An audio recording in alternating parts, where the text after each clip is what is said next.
에드먼드 펠프스, 저명한 경제학자 에드먼드 펠프스 하는 제목이 뭘까요? 제목이 협동조합, 개인서, 성장 철학, 개인서.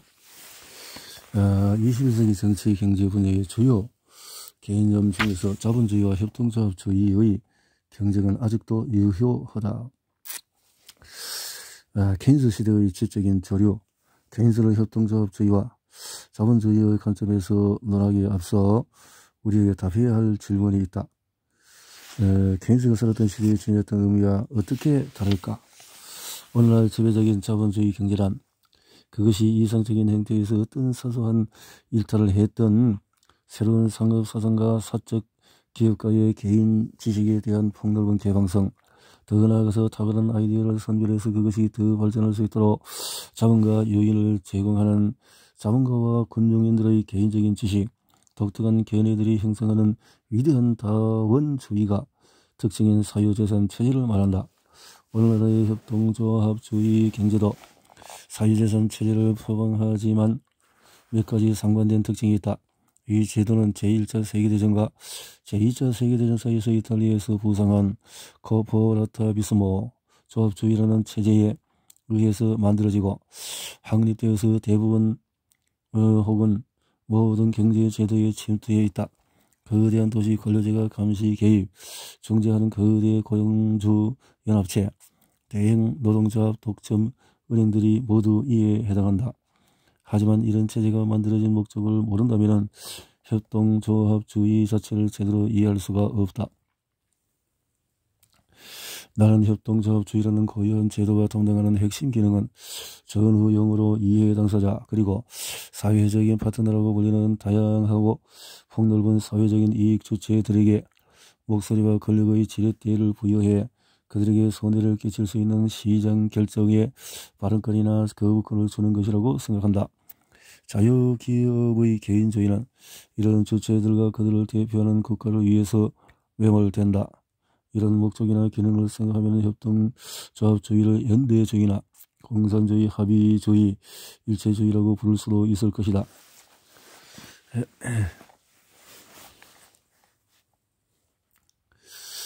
겉으로 보면은 협동조합주의 체제는 분명히 일부 이해관계자 또는 사회적인 파트너와 협의하고 협상하면서 국가가 추구하는 경제적인 방향에 맞게 변화를 촉진한다.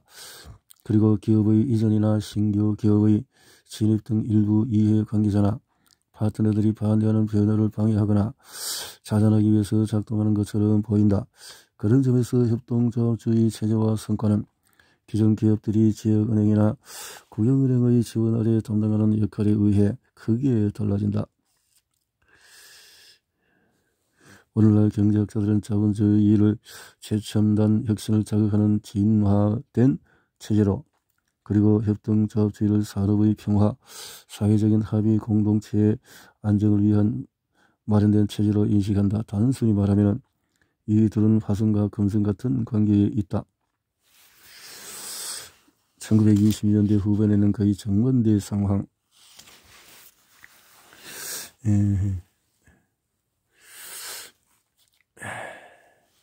경제사학자 마르첼로 데체코는 이 시기를 평하면서 새롭게 부여된 목적을 이렇게 말했다. 정부가 경제에 개입하는 방식과 한계는 이론이 아닌 필요에 따라서 정해졌고 항상 존재해온 제약들을 고려하면 정부의 유일한 책무는 국가를 가능한 부유하고 강하게 만드는 것이다. 하지만 이탈리아인들은 이론을 만들어냈다. 다수의 협동조합주의 이론가들은 1927년에 형태를 갖추기 시작한 협동조합주의 체제가 자본주의보다도 더 역동적일 것이라고 생각했다. 물론 프티 부르주아 기업가들에게 적절할 만한 작은 아이디어에는 효과적이라고 할 수 없겠지만 거대한 아이디어에는 분명 자본주의보다도 빛을 발할 것으로 기대했다. 기반이 탄탄한 기업이라면 유동적인 시장 상황을 두려워하지 않고 현재 부여하고 있거나 앞으로 개발 가능한 기술을 발판으로 값비싼 혁신을 충분히 발전시킬 수 있었다. 케인스와 협동조합주의 1920년대 중반에 영국 경제는 무솔리니가 이탈리아에서 새로운 경제 정책으로 해결하려 했던 문제와 정확히 같은 문제로 골치를 앓고 있었다. 당시 40대 초반이었던 케인스는 이탈리아식의 애덤 스미스 경제 모델에 대항하는 새로운 주장들의 호기심을 느낄 만큼 혈기왕성했다. 케인스의 정치 경제 사상은 사회적 협동조합주의 사상과 상통하는 면이 일부 있었다. 특히 산업조직 이론과 산업정책에서 기술했다. 하향식 성장을 옹호했던 케인스의 미시경제학이 마셜의 미시경제학보다도 신고전파 경제학에 더 가깝다고 여겼던 미국인들의 생각과 달리 케인스는 효율적인 시장 형태로서 원자적인 경쟁, 즉 완전 경쟁을 거부했다. 그는 카르텔 지주회사, 무역회사, 공동철수와 같이 독점 권력의 지속적인 성장을 보조하는 정부 정책을 옹호했다. 그래야만 정부가 관련 산업을 규제할 수 있기 때문이었다. 강력한 기업 통합과 노조 조직화의 물결이 1930년대에 영국뿐 아니라 유럽 대륙과 미국에서 다양한 수준으로 발생했다. 미국의 경우에 1920년대 초에는 자동차 회사가 수십 개나 되었지만 1930년대 말이 되자 거대 기업 3곳만 남았다. 1938년에는 미국 산업의 대부분을 지배하던 과점 조직들이 제기한 기업 규제 및 해산 문제를 자문하기 위해서 의회가 임시국가경제위원회를 설립했다. 이런 수정주의 시스템이 케인스와 협동조합주의자들의 믿음처럼 좋은 것이었을까? 1940년대 초 히틀러의 담화를 기록한 문서에 따르면 그는 포드 자동차 공장의 엄청난 생산성에 놀라움을 금치 못했다고 한다. 그런데 포드 생산 시스템이 이전의 1920년대 시스템보다 혁신 면에서 더 나았을까? 1944년 조지프 슈페터는 이 질문에 긍정적으로 대답했다.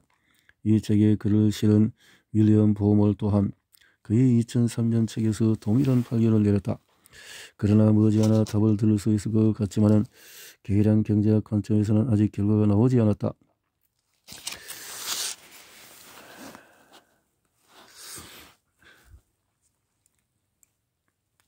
현대적 이론을 제시했는데, 첫째로 사람에게는 심지어 아주 보잘것없는 비고용이라도 누구에게나 신기한 노하우가 있다. 마이클 플라니가 개인적인 지식이라고 말한 이런 노하우는 그저 사사로운 지식일지라도 거기서 독특한 아이디어가 나올 수가 있다. 그리고 경제는 참여자 대부분 또는 모두 아이디어에 개방적일 때 또 다른 여러 아이디어가 창출되는 경향이 있다. 둘째로 금융업자들이 무엇을 결정할 때 고려하는 경험과 지식의 다원성은 폭넓은 기업가적인 아이디어에 현명하고 통찰력 있는 평가 기회를 제공한다. 특히 금융가와 기업가에게는 정부나 사회적인 파트너의 승인이 필요 없다. 심지어 그들은 프로젝트 결과가 안 좋을 때도 그런 사회적인 단체는 물론이고 금융가에 대한 투자자들조차 책임지지 않는다. 따라서 정부나 사회적인 파트너가 승인하기에는 상당히 불투명하고 불확실한 프로젝트가 이행될 수가 있다. 셋째로 관리자와 소비자가 어떤 혁신을 시도하고 채택할지 결정할 때 그들이 가진 지식과 경험의 다원성은 가장 성공적인 혁신을 도입할 가능성을 높이는 데 중요한 역할을 한다. 케인스는 1920년대 중반에 책을 쓰면서 이런 주장을 전혀 몰랐다. 케인스가 이탈리아 협동조합주의와 시어도 루즈벨트가 창당한 진보당 이념을 뒤집어 본 것은 틀림없지만 자본주의가 가진 탁월한 혁신성에 대한 하이에크의 주장은 접하지 못했다. 그런 암시 내용이 없기 때문이다. 부의 추구를 경멸했던 케인스는 진정으로 역동적인 경제가 가져다주는 만족감을 사실상 전혀 깨닫지 못했다. 그는 만족감 일정의 축복 수준에 도달할 때까지 이루어지는 자본 형성을 통한 성장의 최적성에 대한 분석 결과를 정확히 이해했다. 무엇보다도 램지가 이런 연구를 하도록 영감을 주고 최적 저축률에 대한 대수 공식을 직관적으로 설명하는 데 도움을 준 장본인이 케인스였다. 경제학자로서는 이례적인 케인스의 이런 태도는 당시 유럽에서 불고 있던 반물 물질주의라는 지적 조류를 대변한다. 사회 사상에서 그런 흐름은 19세기 후반 50년간 유럽 대륙에서 부상했던 기독교 협동조합주의의 중심 기조로 기업 생태에 대한 무관심, 부의함과 부의 축적 및 소유에 대한 평가 절하로 나타났다. 1893년에 교황 레오 13세는 사비나 소득 같은 물질적인 만족보다도 삶과 공동체, 예배에 더 높은 가치를 부여해야 한다는 내용을 골자로 새로운 사태라는 해책을 발표했다. 이런 관점에서 보면은 상업 경제는 필요하지만 통탄할 존재일 뿐이다. 케인스와 협동조합주의자들은 1920년 이후에 전 세계가 목격할 엄청난 생산성 증대의 대부분이 자본주의 성격의 경제에서만 개발되고 도입될 수 있는 새로운 상품들과 사업 모델을 통해 구현된다는 것을 예견하지 못했다.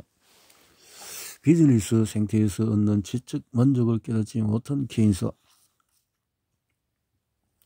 협동조합주의자들은 기업가의 새로운 아이디어에서 촉발된 경제가 직장을 탈바꿈하고 이런 변화가 혁신을 만들어내는 기업은 물론이고 혁신에 대처하는 기업에서도 일어난다는 것을 깨닫지 못했다.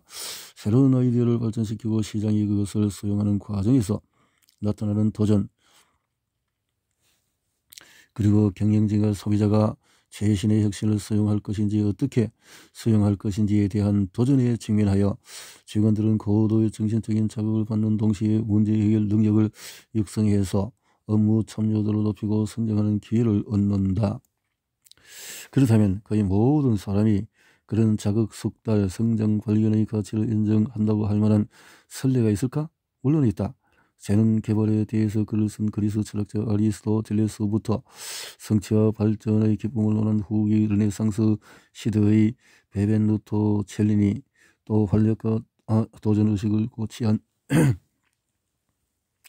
바로크 시대의 작가 세르반테스를 보면 그런 가치들이 유럽에서 시작되었다는 것을 알 수가 있다. 이미 20세기 초에 경제학자 알프레드 마셜과 군나르 미르달은 직원들의 참여도가 선진 경제의 경쟁이 중요하다고 주장했다. 활력주의라고도 불리는 이 이론은 미국의 철학자 윌리엄 제임스가 확립하고 프랑스의 앙리 베르그송과 미국의 존 듀이가 속한 실용주의 학파의 관련이 깊다. 새로운 기술의 석달과 개인이 가진 무한한 잠재력을 표현하기 위해 미국의 심리학자인 에이브러햄 메슬로는 자아실현, 그리고 존 롤스는 자기실현이라는 개념을 만들어냈다.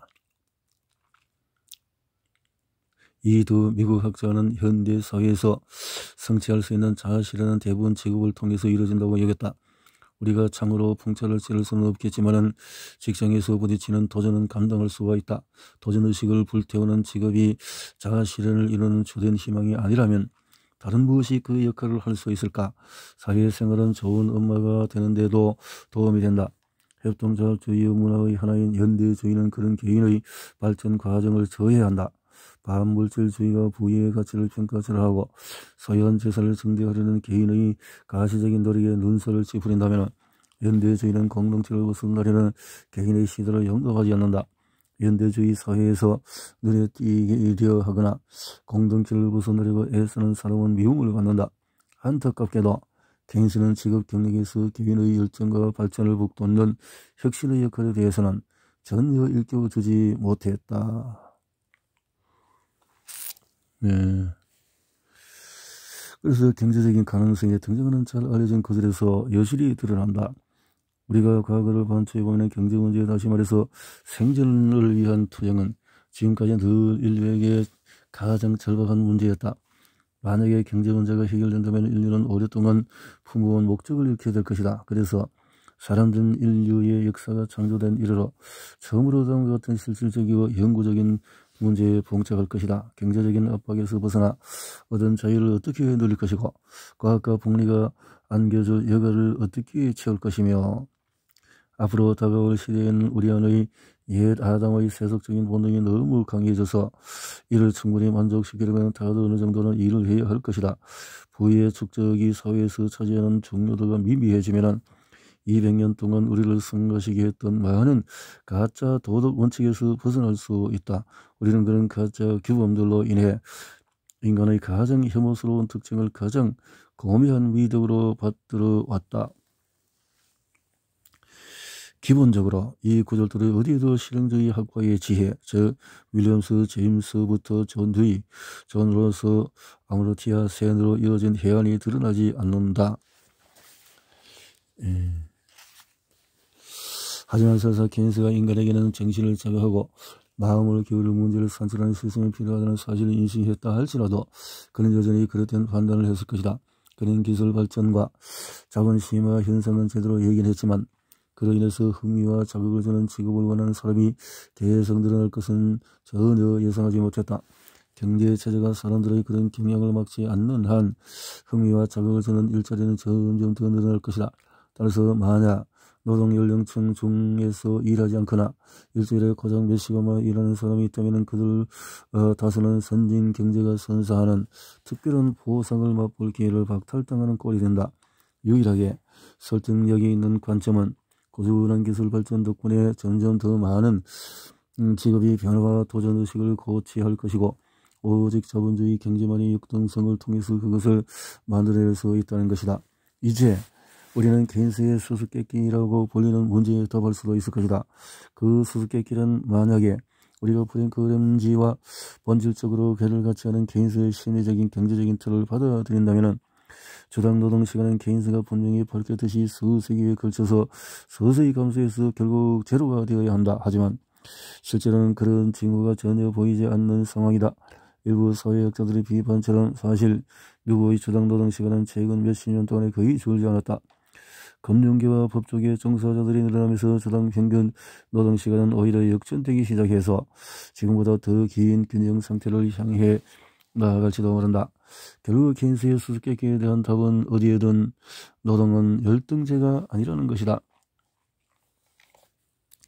업무량이 부담스러울 정도로 많은 경우에는 지역적으로 열등할 수도 있겠지만 우리가 직업을 통해 얻을 수 있는 자극, 도전의식, 개인적인 발전 기회를 포기할 정도로 낮지는 않다. 자, 협동조합주의의 유산은 그럼에도 케인스는 어떤 면에서 현가적인 사고를 보여주었다. 가장 큰 국가들을 포함한 대부분의 유럽 대륙 국가는 선진국 몇몇이 앞으로 치고 나갈 때마다 어떻게든 기술적으로 그들을 따라잡는 모습을 반복적으로 보여줬다. 하지만 이 국가들은 혁신 직업 만족도, 직원 참여도에서는 계속해서 평균 이하에 머물고 있다. 결과적으로 출산율과 이민율, 사회 참여율과 실업률에 이르기까지 다양한 사회 경제적인 지표들은 협동조합주의 문화와 정책이 계속해서 유럽 대륙에 부정적인 영향력을 미치고 있다는 신호를 보낸다. 케인스와 함께 빅 투 더 퓨처. 케인스와 함께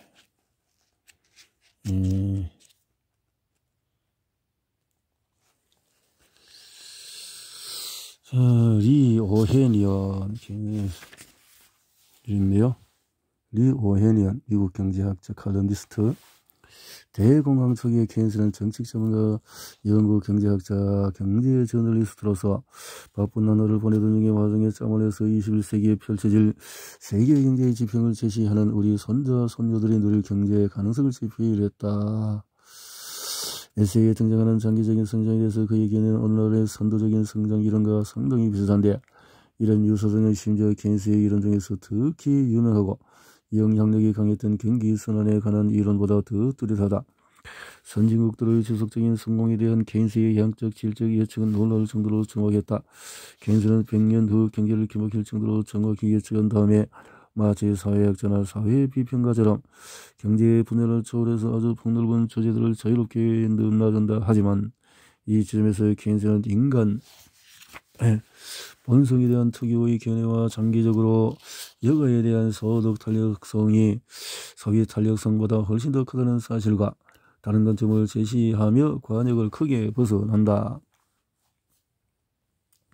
시대를 훨씬 앞서간 케인스의 성장 이론은 경제 성장에 대한 현대 이론들, 기술 변화와 자본 축적이 주도하는 장기적 성장의 지초를 제공하고 성장하는 경제를 위한 표준 경쟁 분권화 개념을 제시한다.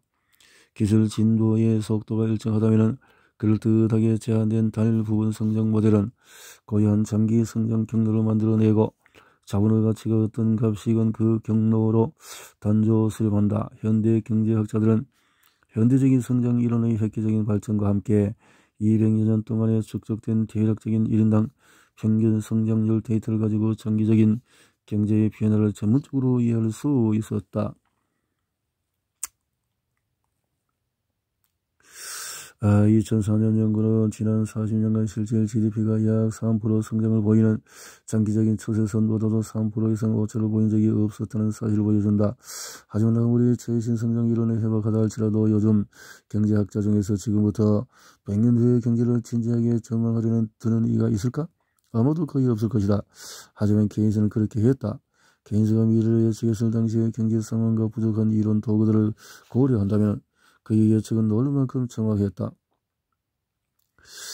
20세기 초에 다른 주요 경제학자들과 마찬가지로 케인스에게는 현대의 경제학자들처럼 장기적인 경제의 변화를 가늠할 이론이나 경험적인 데이터가 부족했다. 오늘날 우리가 아는 성장 이론은 1930년대에 존재하지 않았다.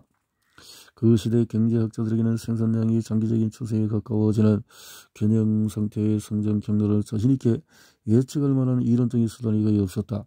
예를 들어서 1930년대에 개발된 헤로드 도마 성장 모델의 경우에 시장 경제는 만성적으로 높은 실업률로 불안정할 것이고 균형 상태는 불확실한 칼날 같다고 예측했다.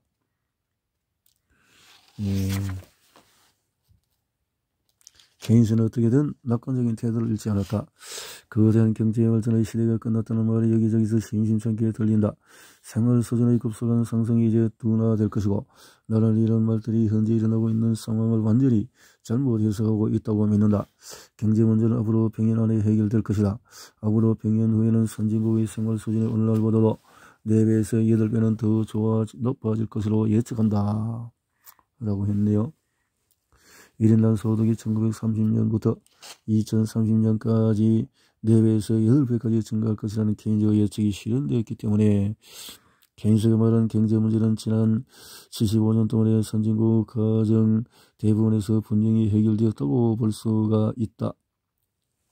이야, 1930년에서 2030년까지의 이것을 케인스가 크게 봤을 때는 거의 참 정확하게 맞췄다 하는 평이네요.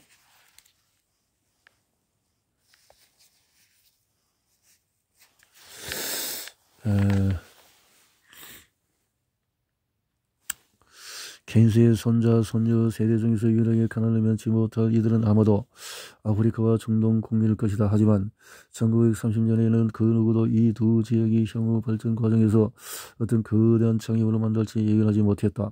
이런 모험적인 요소를 감안하면 케인스의 장기적인 예측은 합리적으로 기대할 수 있는 근공 가능성을 훌쩍 뛰어넘을 만큼 정확했다.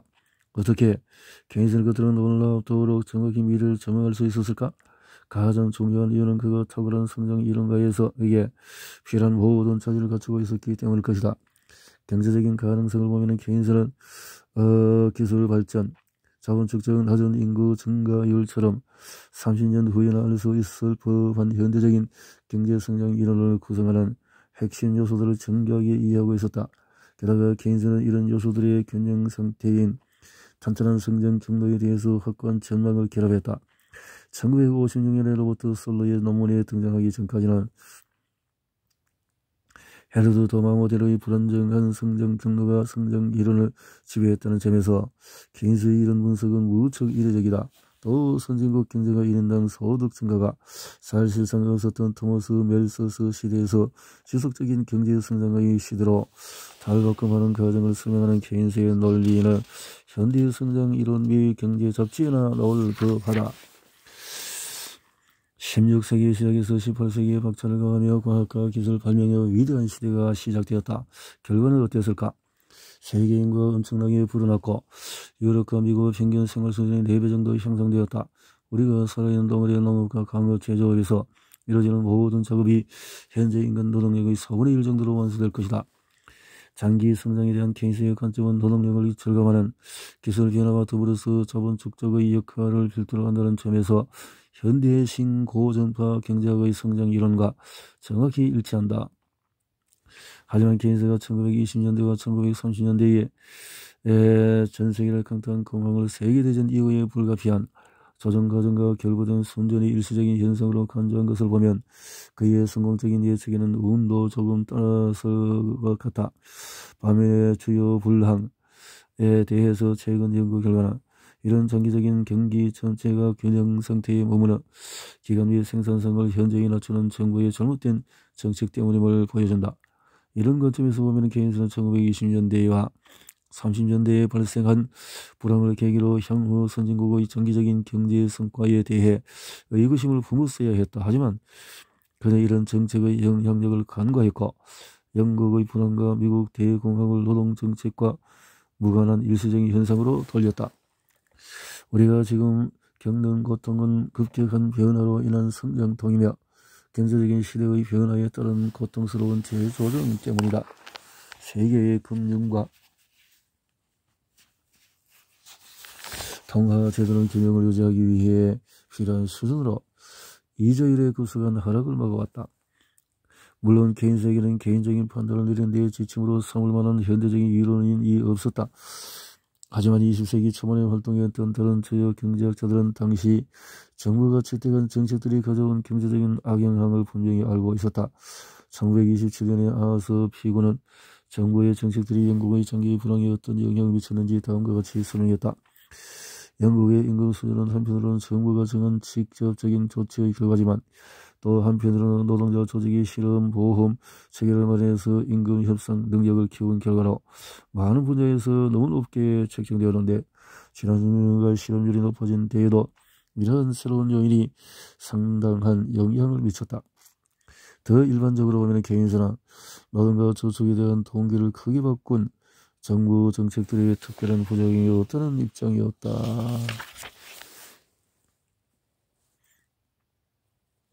케인스가 장기적인 경제 성장에 대해서 상당히 낙관적이면서 아주 정확한 예측을 할 수 있었는 데에는 그가 정부 정책의 왜곡된 효과를 제대로 이해하지 못하고 경기 침체를 일시적인 충격으로 인식한 것이 큰 몫을 했다.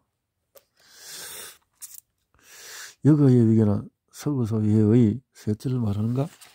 케인스에 따르는 충분한 산출을 생산하는 것은 선진국이 당면한 핵심적인 문제가 아니었다. 진짜한 한계는 사회가 충분히 부유해져서 물리적인 소비의 실정이 났을 때 소화해야 할 엄청난 양의 여가였다.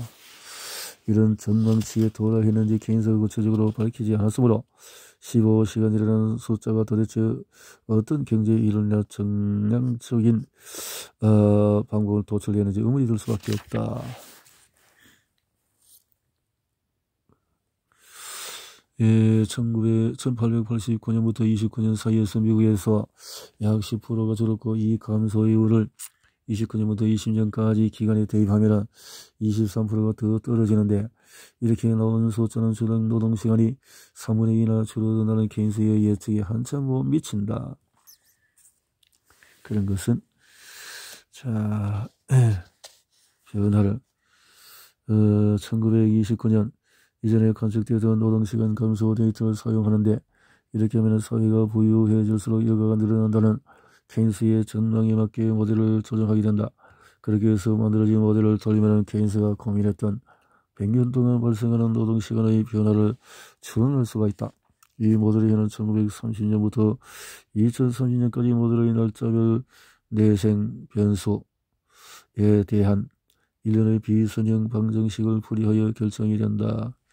모델을 돌리면 실제 관측했던 대로 1889년과 1929년 사이에서 성인인당 노동시간이 감소하는 것으로 나오는데 케인스가 예측했던 67%의 감소율과 비교하면 1929년부터 6년 사이에서 노동시간이 40% 감소하고 1929년부터 29년 사이에는 54% 감소한다. 따라서 케인스의 예측치가 리얼 비즈니스 사이클 이론가인 캐들랜드와 브레스콧이 개발한 방법론을 토대로 만든 현대 성장 모델의 예측치와 상당히 비슷하다는 것을 알 수 있었다.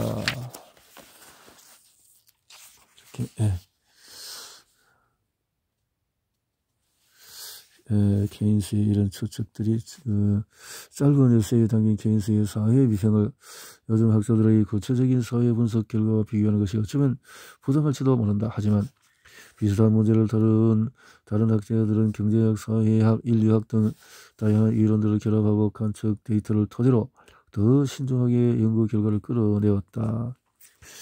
등등 학자들이 결론은 경제적인 가능성은 케인스만의 특이한 관점을 제시한다.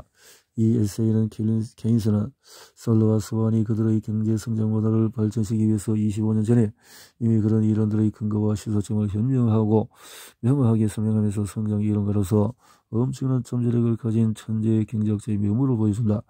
만약에 케인스가 성장 이론의 주제를 더 진지하게 파고들었다면 성장 이론과 성장 경제학의 역사가 어떻게 달라졌을지 상상하는 것도 흥미롭다.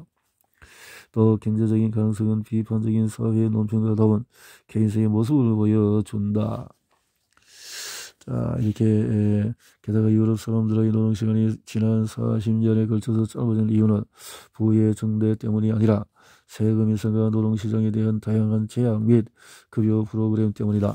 역설적이지만 케인스는 노동, 소비 그리고 투자 등에 대한 요인을 병행하는 정책들이 사람들로 하여금 비시장 활동에 참여하도록 하지는 않을 것이라고 주장했다. 게다가 케인스가 21세기 실현되고 예견했던 여가로 가득한 세상은 아직 실현될 조짐이 없다. 그래서 높은 여가 수준이 우리 삶에 어떤 영향을 미칠지는 아직 미지수다. 이렇게 했네요. 경제 모델 미지수다 했네요.